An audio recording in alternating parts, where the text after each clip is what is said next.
एक बार यमपुरी में यमराज भी विनोदी ठहरे। हाथी मरकर पहुंचा रहे, बोले इतना बड़ा दबंग और कम वक्त मनुष्य लोक में गया, कुछ नहीं करके आया, यहाँ थिक कथे यहाँ कंजर ठिकाने का टरी तुझे। बोले जहां पना मैं तो बड़ा शरीर से दिखता हूं, लेकिन मेरे से बड़ा मनुष्य है। बोले क्या खाक है, तेरे एक पैर को तराजू में रखो तो 4 मनुष्य तुल जाए, मनुष्य क्या बड़ा होता है। बोले हजूर शरीर में कद में भले छोटा है, लेकिन मनुष्य तो मनुष्य है, सबसे बड़ा मनुष्य धरती पर। आपको बोले यहाँ तो कई मर के आते। बोले मर के आते पापी आपके पास आते, जिनको कोई गुरु का ज्ञान मिला है, ऐसे मनुष्य से आपका पाला पड़े ने तो आपके भी छक्के छुड़वा देगा महाराज। बोले अच्छा। यमदूतों को कहा कि किसी जिंदे मनुष्य को ले आना, अनऑफिशियली बाद में छोड़ के आएंगे।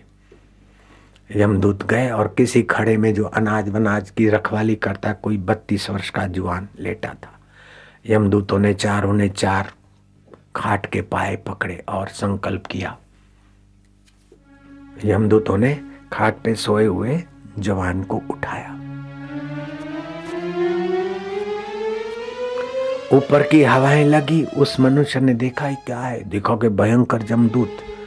अब इनसे तू में लगे तो खटिया टेढ़ी कर दे तो हड्डी कहीं गिरेगी तो पसली कहीं जा गिरेगी।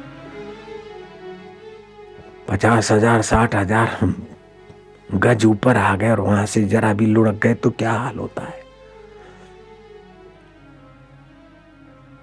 30,000 फुट पर जहाज होता है तो वहां का मौसम बदला हुआ मिलता है ऊपर। 30-40,000 फुट जहाज ऊपर उड़ता है तो 50,000 गज माना 1.5 लाख फुट 2 लाख फुट ऊपर चले गए। और आंख खुली, वहां की स्थितियों ने देखा बिना जमदूत। सत्संग सुना हुआ था, धीरे से पेन निकाली और कुछ लिख डाला, जेब में डाल दिया। वो जमदूत रख के चले गए दूसरे काम में। तो दूसरे व्यक्ति को पकड़ा है, यमराज को दो। यमराज के पास चिट्ठी गई कि आने वाले आदमी को स्वर्ग का चेयरमैन स्थापित कर रहा हूं, इनकी आज्ञा से ही निर्णय किए जाए। आप तो जो भी निर्णय हो तो बताओ भाई। बोले इसको स्वर्ग में भेज दो। इसने दूसरे का धन हड़प किया है, दिवाला निकाला है, हरामी पैसा दूसरी जगह छुपा के है। बोले स्वर्ग भेज दो। इसने ऐसा किया, बोले स्वर्ग भेज दो। देखते देखते स्वर्ग में बाढ़ आ गई और नरक में कोई जाए नहीं। भगवान विष्णु तक रिपोर्ट पहुंची कि प्रभु ऐसा क्या धरती पर कोई संत आ गए कि सब लोग स्वर्ग स्वर्ग और हमारा नरक खाली हो रहा है, कोई नए ग्राहक आते नहीं, वो पुराने माफ हो गए। भगवान ने देखा कि क्या क्या बात है। तो यमराज ने कहा आपने जो भेजा ने चेयरमैन, वो सबके लिए आदेश दे देता है। भगवान ने कहा मैंने तो कोई नहीं भेजा। बोले आपके नाम की साइन है। भगवान ने जाकर उसको पूछा अबे तुम आदि नारायण के नाम की साइन कैसे कर दी। बोले प्रभु आप ही का तो शास्त्र है, उमा दारू योषित किनाई सभई करावत राम गोसाई। हाथ तो कलम का काम भी नहीं करते, हाथ तो बेचारे कुछ नहीं, जड़ है, आप ही तो सब करवाते हैं। और गुरु ग्रंथ में भी लिखा है करण करावन हार स्वामी सकल घटा के अंतर्यामी।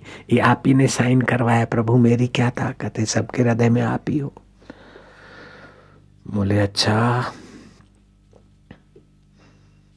लेकिन अब तू जहां से आया वहां जा और इनको नरक में भेज दो। बोले प्रभु आपका दर्शन करने के बाद भी मैं जहां आया हूं वहां गिरा दिया जाऊं तो आपके दर्शन का फल क्या होगा, शास्त्र झूठे हो जाएंगे देव।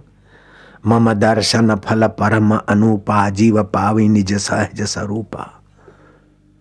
भगवान ने कहा रे जिंदा मनुष्य, यमराज देखो ये जिंदा मनुष्य। अच्छा तो उनको तो भेजे नरकों में के प्रभु, तुमने सबको स्वर्ग में क्यों भेजा। बोले प्रभु कुर्सी सदा नहीं है, मेरा ये पद भी आर्टिफिशियल था, मैंने आपके नाम की साइन करके यहाँ पहुंच गया। और मैंने सुना है कर भला हो भला, कर भला हो भला, तो मैं भला करता गया, उसके बदले में वो स्वर्ग ओवरफ्लो हुआ तो आप आ गए, मेरा तो भला हो गया। जब मेरा भला हो गया उनका भला हो गया, तो अब प्रभु मैंने क्या बुरा किया। भगवान कहते अरे मनुष्य, यमराज अब क्या उपाय है। यमराज ने कहा प्रभु अब इसको नीचे भेजेंगे तो शास्त्र झूठे पढ़ते हैं और इसे यहीं रहने देते तो प्रॉब्लम होगा, तो आप अपने साथ ले जाइए, वैकुंठ ले जाइए। उस मनुष्य को भगवान ने कहा भाई तू चल, मेरे दर्शन किए तो मेरे सहज स्वरूप को प्राप्त हो जाए। बोले प्रभु जिस हाथी के इस कृपा से मैं यहाँ आया हूँ वो यहाँ पड़ा रहे नरकों में और मैं स्वर्ग जाऊँ, वैकुंठ आऊँ नहीं, पहले हाथी को। यमराज ने सम्मति दी हाथी को। तब हाथी ने सूंड उठाकर यमराज को कहा जय राम जी की, जय राम जी महाराज, जय राम जी। ये जिंदे मनुष्य से पाला पड़ा है महाराज, आपका कानून बानून धरा रह गया। ये गुरुमुखों से पाला पड़ा है, गुरु के भक्तों से पाला पड़ा है महाराज।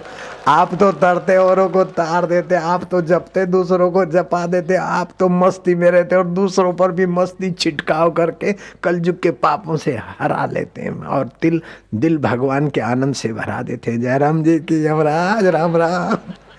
यमराज ने कहा तेरी मेरी कहानी कथा जो सुनेगा वो मनुष्य भी अपनी महिमा में जागेगा कि मनुष्य जीवन कितना बड़ा है। आप भगवान के सखा हो सकते, भगवान के सेवक बन सकते, भगवान के मित्र बन सकते, भगवान के स्वामी बन सकते और भगवान के माई बाप भी बन सकते। ऐसी योग्यता तुम्हारे अंदर भगवान ने धर रखी।